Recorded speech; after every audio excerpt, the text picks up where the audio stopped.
नमस्कार, मैं हृदय कुमार पृथ्वीराजपुर बिचांपा आप सबों का स्वागत करता हूं। हमारे सक्षमता एक उत्तीर्ण जो शिक्षक विशिष्ट शिक्षक बन चुके थे, उन विशिष्ट शिक्षकों के लिए खुशखबरी है कि उनका जो वेतन अभी तक भुगतान नहीं हुआ है। हालांकि आप सबों को पता है कि नियोजित का वेतन और बीपीएससी का वेतन भुगतान हो चुका है जनवरी माह का, लेकिन विशिष्ट का जनवरी माह का भुगतान अभी तक नहीं हुआ और ये फरवरी का भी अब्सेंटी अब लगभग आज 19 तारीख है, जमा हो रहा है। तो विशिष्ट शिक्षकों के लिए खुशखबरी ये है कि उनका वेतन भुगतान अब 28 फरवरी के पहले तक हर हाल में लगभग हो जाएगा। और ये वेतन भुगतान जो मैंने पहले भी कहा था कि होली के पहले हो जाएगा, एक पत्र जारी हुआ है और उस पत्र में स्पष्ट है कि विशिष्ट शिक्षकों का वेतन भुगतान अब किया जाएगा। ये अलग बात है कि उनका फिक्सेशन बाद में होगा, लेकिन एक सप्ताह के अंतर्गत उनका प्रान जनरेट होगा और उनका वेतन भुगतान हर हाल में किया जाना है। और कैसे किया जाना है, आइए बात करते हैं। एक पत्र जारी हुआ है पटना से। तो अगर आप मेरे चैनल पर नए हैं तो मेरे चैनल को सब्सक्राइब जरूर कीजिएगा, बेल आइकन जरूर दबाइएगा ताकि अपडेटेड वीडियोज का नोटिफिकेशन मिल सके। अगर ये वीडियो आपको अंत तक अच्छा लगे तो सबसे अधिक इसे शेयर कीजिएगा, क्योंकि हमारे जो विशिष्ट शिक्षक सक्षमता एक उत्तीर्ण जो हमारे शिक्षक थे, जो विशिष्ट तो बन चुके थे, लेकिन वेतन की आस में वो इंतजार करते रहे। बहुत सारे ऐसे हमारे शिक्षक साथी हैं जिनके ऊपर लोन भी चल रहा है और ये ईएमआई का एक अलग से एक बर्डन था, लेकिन अब उनका भुगतान होगा। इसके लिए एक पत्र जारी कर दिया गया है और पत्र आज ही का है, जो प्राइमरी एजुकेशन के जो डायरेक्टर हैं पंकज कुमार जी, उन्होंने जारी किया है और नहीं तो 2025। तो इस वीडियो में हम देखेंगे कि आखिर एरियर कब मिलेगा और फिर बिना फिक्सेशन के फिर कैसे उनका भुगतान होगा। इन सारी बातों का जिक्र करेंगे। आइए सबसे पहले इस पत्र के माध्यम से समझते हैं कि विषय उन्होंने लिखा है सभी जिला शिक्षा पदाधिकारी को, और विषय लिखा है कि विशिष्ट शिक्षकों के वेतन आदि भुगतान हेतु अग्रतर कार्रवाई करने के संबंध में। और इसमें उन्होंने जिक्र किया है इस कार्यालय का पत्रांक 281, आप देख सकते हैं, दिनांक 23/1/2025 को भी जो पत्र निकला था उसी के प्रसंग में इन्होंने ये पत्र लिखा है और जारी किया है। उपयुक्त विषय प्रसंगाधीन पत्र का संदर्भ लें, जिसके द्वारा विशिष्ट शिक्षकों के वेतन आदि भुगतान हेतु प्राण जनरेशन एवं एचआरएमएस ऑन बोर्डिंग के लिए आवश्यक निर्देश दिए गए हैं। उक्त पत्र के द्वारा यह भी निर्देशित किया गया था कि विशिष्ट शिक्षकों को दिए वेतन संरक्षण हेतु वेतन निर्धारण की कार्रवाई भी इसी अवधि में करना सुनिश्चित करेंगे। यानी ये लिख रहे हैं प्राइमरी एजुकेशन के जो डायरेक्टर हैं पंकज कुमार जी, कि हर हाल में इसी अवधि में उनका फिक्सेशन भी किया जाना था वेतन संरक्षण का लाभ को लेकर के। लेकिन समीक्षा के क्रम में पाया गया है कि आपके द्वारा प्राण जनरेशन की कार्रवाई की जा रही है, परंतु वेतन निर्धारण के संबंध में अभी कार्रवाई नहीं की जा सकी है। वित्तीय वर्ष समाप्ति में काफी कम समय शेष रह गया है। इतनी कम अवधि में वेतन निर्धारण की कार्रवाई संभव प्रतीत नहीं होती है। यानी जो प्राइमरी एजुकेशन के डायरेक्टर है, उनका कहना है कि हर हाल में 31 मार्च तक आपको ये सब काम कर लिया जाना चाहिए था। 31 मार्च के पहले सब कुछ, एवरीथिंग।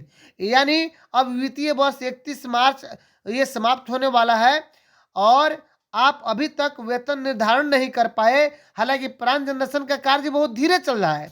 आगे वो लिखते हैं कि इसलिए उपयुक्त परिप्रेक्ष्य में अब ये लगता नहीं है कि इतनी जल्दी आप वेतन निर्धारण कर पाएंगे, क्योंकि इसी बजट ही में आपको इसी सत्र में 31 मार्च के पहले हर हाल में भुगतान किया जाना है।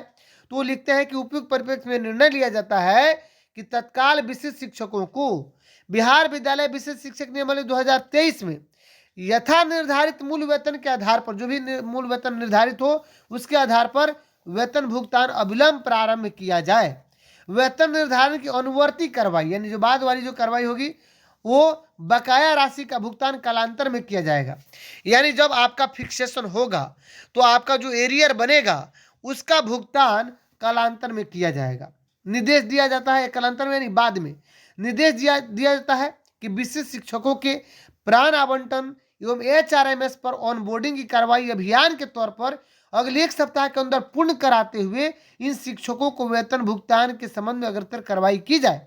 यानी जो प्राइमरी एजुकेशन के डायरेक्टर हैं, उनका कहना है कि हर हाल में एक सप्ताह के अंतर्गत ये प्राण जनरेट हो जाना चाहिए और एचआरएमएस पोर्टल जो human resource and management system है उस पर ऑनबोर्डिंग की कार्रवाई भी हो जानी चाहिए और एक सप्ताह के अंदर पूर्ण करते हुए ये सब जो भी अभियान के तौर पर, यानी इसको एक ऑपरेशन के रूप में लेना है और इन शिक्षकों के वेतन आदि भुगतान का अग्रतर कार्रवाई किया जा रहा है। अब बात करते हैं कि किस मूल वेतन पर उनका भुगतान होगा। चूंकि हमारे जो विशिष्ट शिक्षक हैं उनको वेतन संरक्षण का लाभ दिया गया है, लेकिन यहाँ अभी कहा जा रहा है चूंकि देर हो रहा है और उनका वेतन दिया जाए, इसीलिए यहाँ जो प्राइमरी एजुकेशन के डायरेक्टर है उनका कहना है कि वेतन निर्धारण की कार्रवाई अब संभव प्रतीत नहीं होती है कि इतनी जल्दी आप कर पाएंगे। इसीलिए कम से कम जो विशिष्ट शिक्षकों को बिहार विद्यालय विशिष्ट शिक्षक नियमावली 2023 में यथा निर्धारित मूल वेतन के आधार पर वेतन भुगतान अविलंब प्रारंभ किया जाए। अब ये जो मूल वेतन कितना लिया जाएगा, मैं आपको बता दूं कि विशिष्ट शिक्षक में प्राइमरी 1 से 5 तक बेसिक ग्रेड में कम से कम 25,000 मूल वेतन रखा गया है। 6 से 8 के लिए आप सबको पता होगा कि 28,000 रखा गया है। हाई स्कूल के लिए जो हाई स्कूल के जो टीचर हैं उनका 31,000 रखा गया है, और 10+2 के जो शिक्षक हैं उनका 32,000 रखा गया है मूल वेतन। तो जहाँ तक कि हाई स्कूल और 10+2 की बात करते हैं तो इनका मूल वेतन कम से कम 31,000 और 32,000 मानते हुए भुगतान कर दिया जाएगा। अगर इनमें भी कोई त्रुटि है, मुझे तो लगता है कि 10+2 में कोई दिक्कत है ही नहीं है, और हाई स्कूल वालों में थोड़ी बहुत दिक्कत हो सकती है कि 31,000 से अधिक उनका गया हो, लेकिन जो 1 to 5 के जो शिक्षक हैं जिनका 25,000 मूल वेतन विशिष्ट में रखा गया है, और 6 to 8 के लिए जो 28,000 मूल वेतन रखा गया है, तो 6 to 8 में जो छठे चरण के जो शिक्षक हैं उनके लिए भी कोई समस्या वाली बात नहीं है। यानी एरियर के मैटर में फंसेगा तो 6 to 8 के वैसे शिक्षक जो छठे चरण के पहले बहाल हैं, यानी वैसे जिनका मूल वेतन 28,000 से अधिक हो रहा है, और 1 से 5 के सभी शिक्षक जो छठे चरण को छोड़ करके, क्योंकि छठे चरण का कम से कम हो जाएगा आपको 25,000, और बाकी जो उसके पहले के जो शिक्षक हैं जिनका मूल वेतन 25,000 से अधिक हो रहा है, समस्या उनके साथ है कि इनका जो वेतन भुगतान होगा वह जब फिक्सेशन हो जाएगा तो इनका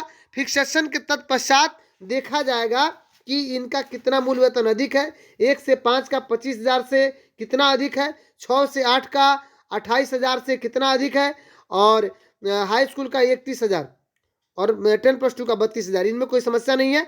समस्या यहाँ पे मूल कोटि के जो शिक्षकों के साथ है कि 25,000 मूल वेतन मानते हुए इनका अगर वेतन भुगतान कर दिया जाएगा तो बाकी जो है वह जब फिक्सेशन होगा उसके आधार पर एरियर के रूप में इनका वेतन भुगतान होगा। ये तो अच्छी बात है कि एरियर के रूप में भुगतान होगा, इसमें कोई दिक्कत वाली बात नहीं है। लेकिन समस्या ये है कि आखिर इनकी जो है वेतन फिक्सेशन का जो पे फिक्सेशन का काम क्यों नहीं हुआ, आखिर क्यों इसमें देर किया गया, क्यों प्राइम जनरेशन में देर किया जा रहा है, ये समस्या हो रही है। माना कि आपका मूल वेतन अगर 31,000 होने जा रहा है बेसिक ग्रेड के शिक्षकों का, और आपका वेतन 25,000 मान करके मूल वेतन भुगतान कर दिया जाएगा, तो ये सबसे बड़ी घाटे वाली बात ये है कि समय से हमारा ही पैसा हमको नहीं मिल रहा है। ये भले ही बाद में एरियर के रूप में मिले, और आप सबको पता है कि एरियर के रूप में जो पैसा फंसता है उसमें थोड़ी समस्या होती है। हालांकि ये किसी एक व्यक्ति का मैटर नहीं है, यह मास लेवल पे है। मास लेवल पे मैं कहूँ तो पूरे बिहार के सक्षमता उत्तीर्ण विशिष्ट शिक्षकों के साथ है, इसलिए घबराने की बात नहीं है। अगर 25,000 मूल वेतन मान करके भी 28,000, 31,000, 32,000 मूल वेतन मान करके भी अगर आपका वेतन भुगतान किया जाता है तो शेष आपका वेतन भुगतान हर हाल में फिक्सेशन के बाद आपका होगा और एरियर के रूप में मिलेगा। तो सबसे बड़ी खुशखबरी ये है कि आपका कम से कम वेतन भुगतान होने जा रहा है, क्योंकि आने वाले समय में होली आ रही है, तो इसलिए ये अच्छी बात है। तो चलिए, अगर ये वीडियो आपको अच्छा लगा हो तो सबसे अधिक इसे शेयर कीजिएगा। अगर आप मेरे चैनल पर नए हैं तो मेरे चैनल को सब्सक्राइब जरूर कीजिएगा, बेल आइकन जरूर दबाइएगा, और सबसे अधिक इसे शेयर कीजिएगा। मिलते हैं नेक्स्ट वीडियो में, तब तक के लिए थैंक यू।